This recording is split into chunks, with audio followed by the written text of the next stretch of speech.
निवडणुकीच्या पार्श्वभूमीवर उद्धव ठाकरे यांनी सामना वृत्तपत्राला मुलाखत दिली। या मुलाखतीतून उद्धव ठाकरेंनी पंतप्रधान नरेंद्र मोदी, अमित शहा, मुख्यमंत्री एकनाथ शिंदे या सगळ्यांवर हल्लाबोल केला। मात्र यावरून भाजप नेत्यांना आगपाखड व्यक्त करत या मुलाखतीतला काळूबाळूचा तमाशा म्हटलेला आहे आणि त्यामुळे भाजप आणि ठाकरेंच्या शिवसेनेमध्ये वगनाट्य सुरू झालंय।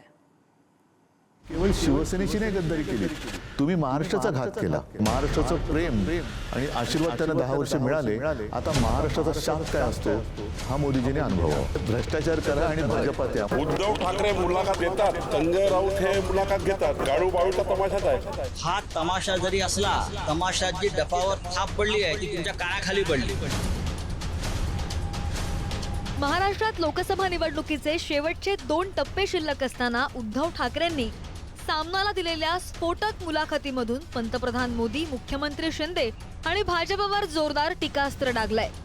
मोदींनी शिवसेनेचा नाही तर महाराष्ट्राचा घात केलाय असा हल्लाबोल उद्धव ठाकरे यांनी केलाय। त्याचवेळी शिंदेंची गद्दारी आता महाराष्ट्र खपावून घेणार नाही असं देखील ठणकावलंय। यावर शिंदेंच्या शिवसेनेचे प्रवक्ते संजय शिरसाट यांनी जोरदार प्रत्युत्तर दिलंय। महाराष्ट्रामध्ये बेकारी वाढते, बेरोजगारी वाढते, सगळं काही वाढते। हा जो एक राग आहे की आम्ही तुम्हाला दिलं होतं, तुम्ही आमचा का घात केलात, महाराष्ट्राचा का घात केलात। आज जसे मोदी संपूर्ण राज्यभर फिरतायत, आता मला वाटतं ते कुठल्या तरी गल्लीमध्ये किंवा बोळामध्ये रोड शो सुद्धा करतील आणि त्यांनी करावा। महाराष्ट्र कसा आहे, महाराष्ट्राचा आक्रोश आणि महाराष्ट्राचा संताप हा त्यांनी अनुभवला पाहिजे। महाराष्ट्राचं प्रेम आणि आशीर्वाद त्यांना 10 वर्ष मिळाले, आता महाराष्ट्राचा शाप काय असतो हा मोदीजींनी अनुभवावा। म्हणजे एक तर तुम्ही गद्दारी करून ज्या राजकारणातल्या आईशी तुम्ही हरामखोरपणा केला, शिवसेनेशी हरामखोरपणा केला, गद्दारी केली, म्हणजे राजकारणात जन्म देणाऱ्या शिवसेना या आईच्या कुशीवरती तुम्ही वार तर केलाच आणि त्याचबरोबरीने महाराष्ट्राशी सुद्धा तुम्ही गद्दारी केलेली आहे आणि ही गद्दारी ही महाराष्ट्रात नाही चालणार।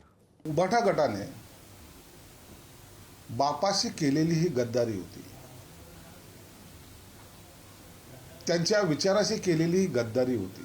मला असं वाटतं की या मुलाखतीमधून तुम्ही तुमची हतबलताच पुन्हा एकदा सिद्ध केलेली, अधोरेखित केलेली आहे। याच मुलाखतीमध्ये ठाकरेंनी भाजपचा कौरव सेना असा देखील उल्लेख केला। यावर 40 वर्ष कौरवांसोबत युतीत होतात का असा खोचक सवाल संजय शिरसाटांनी केलाय। शिवसेना फोडली आणि शिवसेनेमध्येच मारामाऱ्या लावण्याचा प्रयत्न केला, राष्ट्रवादी फोडली, म्हणजे कुटुंब फोडतायत, कुटुंबात कलह लावतायत, पक्षामध्ये भांडणं लावतायत। हे तर सगळं कौरवांचंच काम आहे ना। ही कौरव नीती जी आहे ती कौरव नीती शेवटी हारणार आहे, कारण कौरव त्यावेळेला 100 होते, पांडव 5च होते। होय, पण 5 पांडवांनी 100 कौरवांवरती मात केली होती, कारण पांडव हे सत्यासाठी आणि धर्माच्या बाजूने लढत होते। म्हणून स्वतः श्रीकृष्ण सुद्धा हा पांडवांच्या बाजूला होता। हे युद्ध आपण जिंकताय नक्कीच। कौरवाची उपमा कुणाला देतात, म्हणजे 40 वर्ष तुमच्या बरोबर असणारे सगळे कौरव होते का? ज्यांनी रक्ताचं पाणी केलं हे सगळे कौरव होते का? म्हणजे शिवसेना प्रमुख हे माझं कवच कुंडल आहेत असे म्हणायचे, ते तुम्हाला आज कौरव वाटायला लागलेत का? नेमकं ठरवा ना एकदा। 40 वर्ष ज्यांच्या बरोबर आपण काढली ते एका दिवसामध्ये तुमच्यासाठी कौरव झाले कसे? अगदी राम मंदिराच्या मुद्द्यावरून सुद्धा ठाकरेंनी मोदी आणि भाजपवर टीका केली आहे। तसंच मला भाजपमुक्त राम करायचा असल्याचं सुद्धा ठाकरे म्हणाले।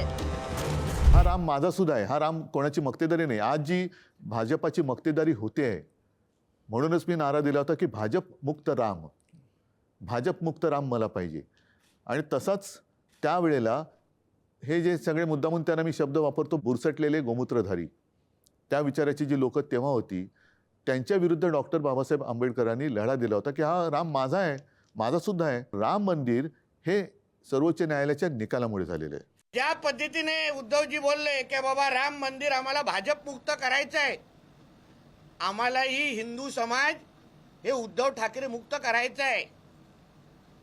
कारण का जो हिंदू समाजाचा द्वेष हा उद्धव ठाकरे आणि त्याचे सगळे जी काही हिरवी टोळी करत बसलेली आहे, त्या सगळ्याला थांबवण्याचं काम या देशाची जनता निश्चित पद्धतीने करेल असा माझा ठाम विश्वास आहे। दरम्यान उद्धव ठाकरेंची हीच मुलाखत काळूबाळूचा तमाशा असल्याची बोचरी टीका भाजप प्रदेशाध्यक्ष चंद्रशेखर बावनकुळे यांनी केली आहे। यावर संताप व्यक्त करत तमाशातील डफावरची थाप भाजपच्याच कानाखाली बसली असा पलटवार संजय राऊत यांनी केला. उद्धव ठाकरे मुलाखत देतात आणि संजय राऊत हे मुलाखत घेतात.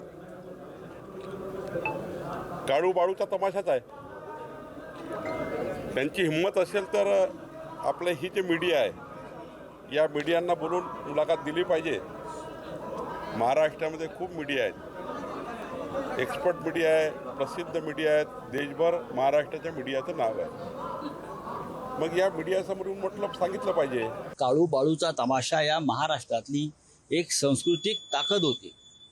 त्यांनी या महाराष्ट्रामध्ये काळू बाळूंनी एकत्र येऊन फार मोठं जागृती आणि सामाजिक सुधारणा केली होती. लोकांना जागा केलं होतं. आंधळं दळतंय शाहीर साबळ्यांचं आणि काळू बाळू यांचा तमाशा. आज हे बावनकुळे वगैरे लोक आहेत, त्यांचा महाराष्ट्राच्या संस्कृतीशी काही संबंधच राहिलेला नाही. म्हणून त्यांना काळू बाळू कोणी माहीत नाहीत. अभ्यास करा म्हणावं आणि मग बोला. हा तमाशा जरी असला बरं का, तरी या तमाशात जी डफावर थाप पडली आहे ती तुमच्या कानाखाली पडली. महाराष्ट्राच्या प्रचारात ठाकरे विरुद्ध मोदी असं शाब्दिक द्वंद्व पाहायला मिळतंय. आणि आता तर या मुलाखतीच्या माध्यमातून ठाकरेंनी मोदींवरील टीकेचं टोकच गाठलंय. त्यामुळे आगामी प्रचार सभांमधून पंतप्रधान मोदी याला कसं उत्तर देणार हे आता पाहावं लागेल. ब्युरो रिपोर्ट, पुढारी न्यूज.